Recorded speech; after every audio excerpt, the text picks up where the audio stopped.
On Mother's Day, I received a card and my daughter made me read it out loud. Roses are red, violets are blue. You're a heavy burden, no one wants you here. Everyone laughed at me. My name is Grace. I'm 74 years old, and that was the worst humiliation of my life. It was Sunday morning. The sun was streaming through the living room windows when I arrived at my daughter Danielle's house to celebrate my day. I was wearing my favorite green dress, the one that always made me feel elegant. I had brought fresh flowers and sweet treats for my grandkids. "Grandma Grace!" the little ones shouted, running toward me.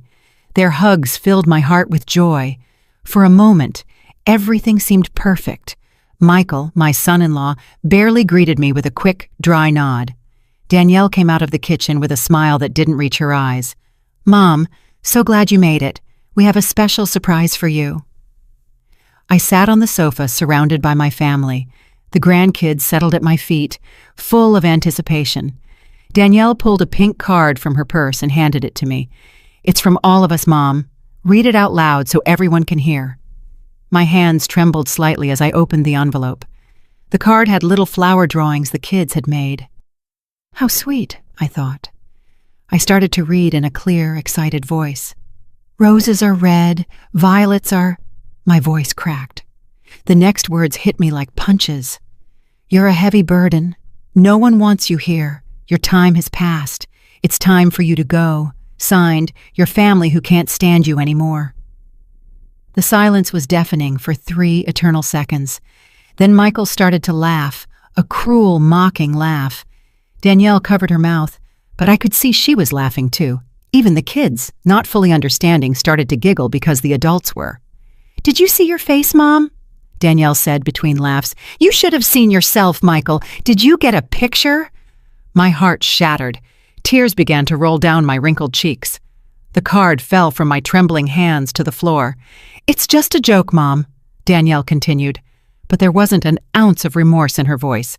"Don't take it so seriously. You've always been so dramatic." Michael walked over and picked up the card from the floor. "Yeah, Grace, we were just playing around. But you know," he paused uncomfortably, "lately you've been a bit too present. Maybe you should consider other options." "Other options?" I asked, my voice breaking. "Well, you know," Danielle said, sitting in front of me, "there are some really good senior living communities for people your age, places where you can be with people like you. You'd be more comfortable." The word senior living rang in my head like a death sentence. My own children wanted to get rid of me like I was old junk. But I thought, my voice was barely a whisper, I thought I was coming to celebrate Mother's Day with you. "And you are, Mom," Michael interjected in a condescending tone. "It's just time to be realistic. You're not young anymore. You need special care, and we have our own lives." The grandkids looked at me, confused. The oldest, barely 8 years old, came over and took my hand. "Grandma, why are you crying?" Before I could answer, Danielle pulled him away. "Come here, son. Grandma's fine. She's just being sentimental." I sat there, feeling more alone than I had ever felt in my life. On the day that was supposed to celebrate my motherhood, my own daughter had publicly humiliated me, turning me into the family's cruel joke. I slowly got up, my legs shaking. I should just go." "Okay, Mom." Danielle didn't even stand up to say goodbye. "We'll call you later." I walked to the door with what dignity I had left, but inside my world had completely fallen apart. That night, in my empty house, I cried until there were no more tears. But something had changed in me. The humiliation had woken up something that had been dormant for years. It was time for my family to learn the truth about who Grace really was. The next day, I blocked all of them. But first, I needed to remember how I had arrived at such a painful moment. I sat in my favorite armchair, the same one where I had nursed Danielle 45 years ago, and let the memories flow like a movie in my mind. It all started when I was 29 years old. Danielle's father abandoned us when she was only 3. One morning, he simply wasn't there.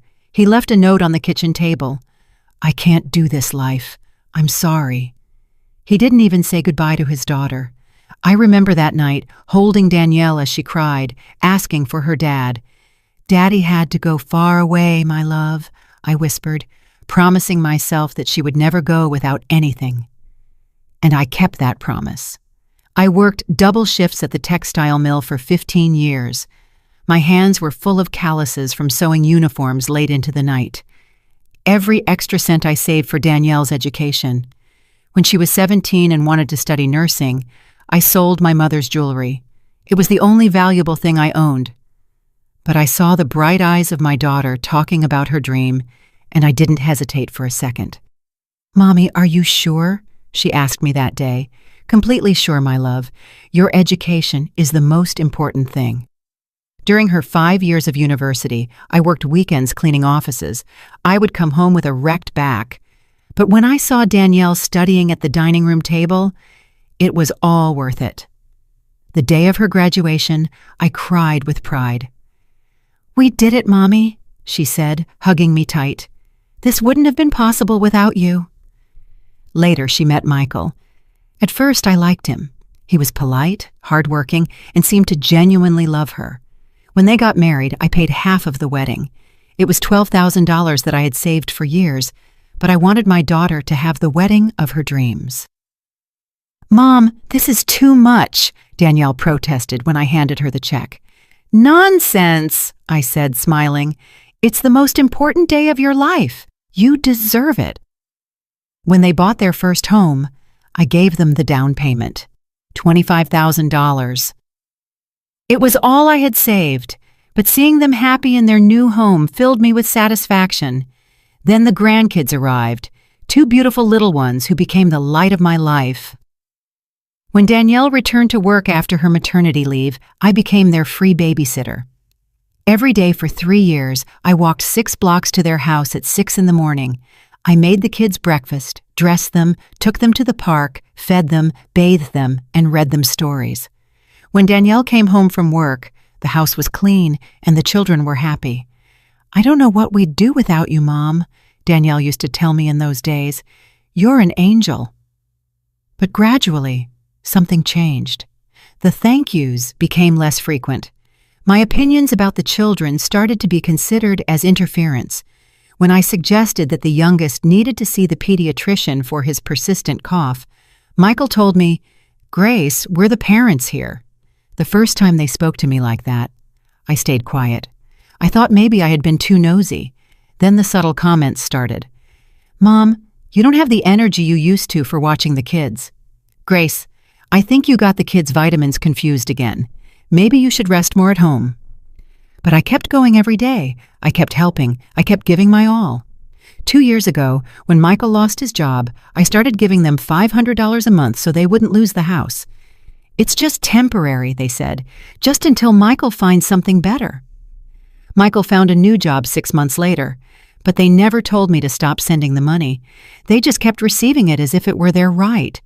When the kids needed new computers for school, I paid $2,000 without being asked. When Danielle's car broke down, I gave them $4,000 for the repairs. When they wanted to remodel the kitchen, I contributed $8,000. Little by little, I became the silent provider, the one who was always there to solve their financial problems, but who was no longer invited to important family decisions.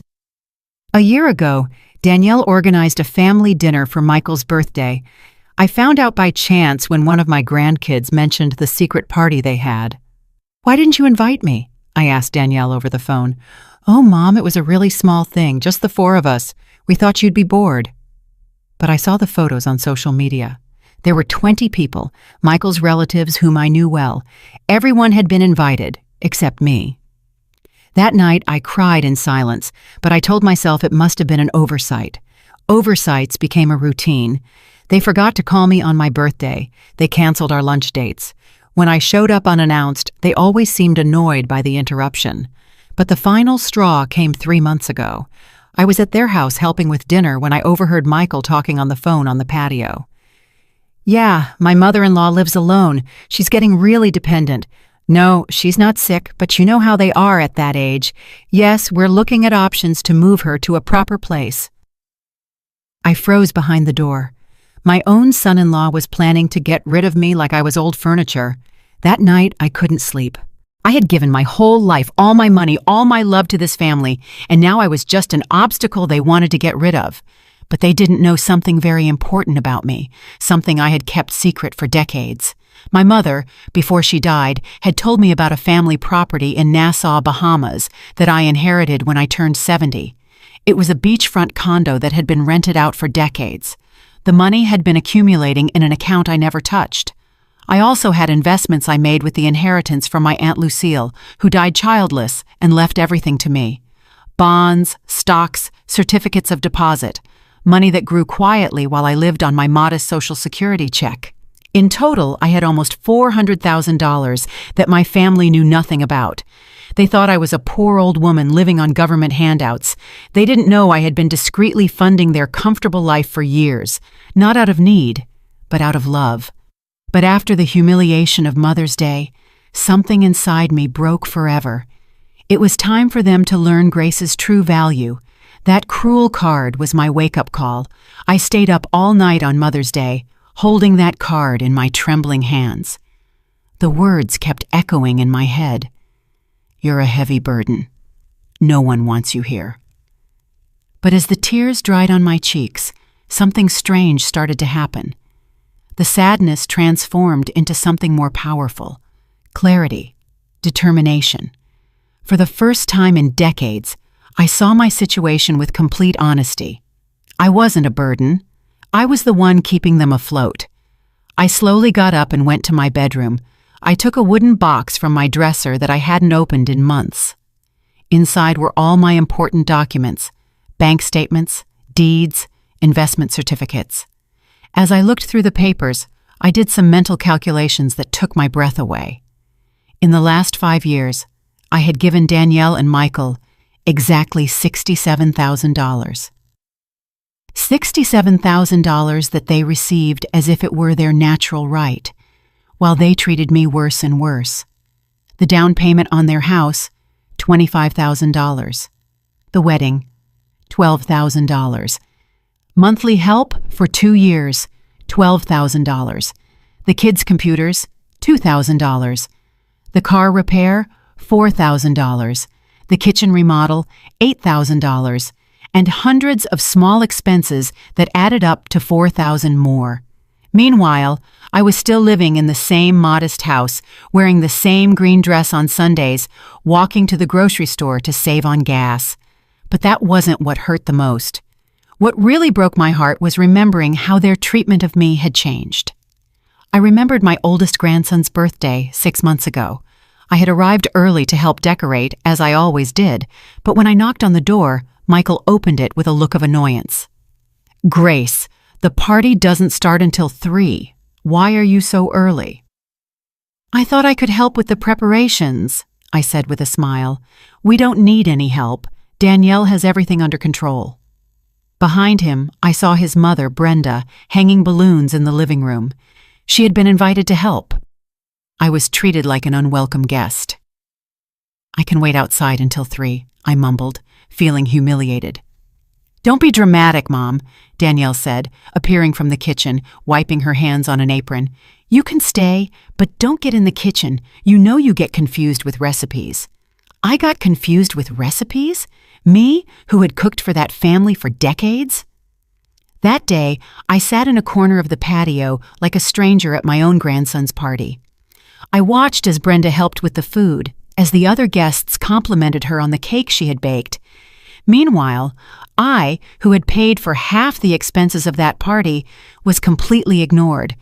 When it was time to sing Happy Birthday, I stayed in the back while everyone formed a circle around my grandson. No one noticed I wasn't in the family photos. Later that night, my grandson came up to me as I was discreetly picking up some dirty plates. "Grandma, why were you so quiet today?" "I was just tired, my love," I lied. "Grandma Brenda says you're too old for big parties." The boy's words cut through me like knives. Brenda, who was only 3 years younger than me, was telling my own grandkids that I was too old. But even after that humiliation, I kept giving them money, kept helping, kept hoping things would get better. How foolish I had been. I also remembered last Christmas. I had bought expensive gifts for everyone. A new bicycle for the oldest grandson, a tablet for the youngest, French perfume for Danielle, a power tool Michael had mentioned wanting. I spent almost $3,000 on those presents. On Christmas Eve, I arrived with my hands full of beautifully wrapped packages. The kids ran to me, excited, but Danielle quickly called them over. "Kids, put Grandma's presents under the tree with the others. We'll open them all together tomorrow." My gifts got lost among the mountain of packages they had bought themselves. When it was time to open them, no one mentioned who had given what. The kids vaguely thanked everyone for their gifts, but the most painful part came afterward. I had also brought a special gift for Danielle, a pearl necklace that had belonged to my grandmother. It was an antique piece, valuable and full of family history. "Mom, it's really pretty," Danielle said without even trying it on. "But you know I don't wear a lot of jewelry. Maybe you should save it for when the grandkids are older." She handed the box back to me without even opening the clasp to see the pearls up close. I had imagined that moment for months, thinking about how my daughter would look wearing the same pearls that had adorned 3 generations of women in our family. That night, in my empty house, I cried, hugging the little pearl box. It wasn't the monetary value that hurt. It was the total indifference to something that came from my heart. But the final straw came 2 months ago when I got the flu. I was in bed for a week with a fever of about 102 degrees. I couldn't cook, could barely get up to go to the bathroom. I called Danielle to ask if she could bring me something to eat, or at least ask how I was doing. "Oh, Mom, we're so busy right now. Michael has a big project at work, and I'm on a double shift at the hospital. Can't you ask a neighbor?" "But honey, I can barely walk." "Mom, you're not a little girl anymore. You have to learn to take care of yourself. We can't come running every time you get a cold." A cold. I had a high fever, and she called it a cold. She hung up and didn't call back all week. It was Mrs. Johnson, my 82-year-old neighbor, who brought me homemade soup and made sure I took my medication. A woman I barely knew showed more concern for me than my own daughter. When I finally recovered and returned to my routine of visiting my family, no one asked how I had been. It was as if that terrible week had never happened. And now, sitting with those bank documents in front of me, I understood with painful clarity what my real place was in my family's life. I wasn't the beloved grandmother. I was the emotional ATM. When they needed money, there was Grace. When they needed a free babysitter, there was Grace. When they needed a scapegoat for their frustrations, there was Grace. But when Grace needed love, care, respect, or simply a phone call during an illness, Grace didn't exist. That night, I made the hardest decision of my life. I took out my old laptop and logged into my online banking for the first time in months. I had to make some important changes. First, I canceled the automatic $500 monthly transfer to Danielle's account. Second, I closed the joint savings account we had opened for family emergencies, which only they used. Third, I changed my will. Everything I had designated for Danielle and Michael would now go to a foundation for abandoned seniors. And fourth, I did something I never thought I would do. I bought a plane ticket. It was time to see that property in Nassau I had inherited. It was time to start the life I deserved. But before I left, I was going to make sure my family understood exactly what they had lost. It was Tuesday morning when I executed my plan. I had slept for only 3 hours, but for the first time in years, I felt completely awake, completely determined. I got dressed in my most elegant gray suit, the one I had bought for Danielle's university graduation, but had barely worn. I carefully applied my makeup and styled my hair into a sophisticated bun. I wanted to look like the powerful woman I really was, not the needy old lady they thought I was. First, I went to the bank. My financial advisor, Mr. Henderson, was surprised to see me so early. "Mrs. Grace, how can I help you today?" "I need to make several important changes to my accounts," I said, in a firm voice. Over the next 2 hours, I completely reorganized my finances. I canceled all the automatic transfers to Danielle's accounts. I closed the joint account we had opened 3 years ago. I transferred money from my investments to my main checking account. "Are you sure about these changes, ma'am?" Mr. Henderson asked, clearly worried. "These are very big moves." Completely sure. It's my money, and I can do what I want with it. Then I went to my lawyer's office, Mr. Franklin, who had handled my family's legal affairs for decades. I need to completely change my will, I announced without preamble. Mr. Franklin, an older man who had known me since Danielle was a child, took off his glasses and looked at me with concern. Grace, is everything okay? This is a very drastic change. Everything is perfectly fine. For the first time in years, I see things with total clarity. I explained exactly what I wanted. Everything I had designated for Danielle and Michael would now go to a foundation for homeless seniors. I also established a trust for my grandkids that they could only access when they turned 25, and only if they maintained genuine contact with me, not out of family obligation. Grace, don't you think you should think about it for a few more days? These decisions are irreversible. I've had 74 years to think about it, Mr. Franklin, and the last 5 years have taught me everything I needed to know. I signed the documents with a steady hand. There was no shaking, no doubt. My next stop was the travel agency. I had researched my property in Nassau all night. It was a 3-bedroom condo in a beautiful neighborhood. It had been rented for years by a property management company, generating income that was accumulating in a Bahamian account I had never touched.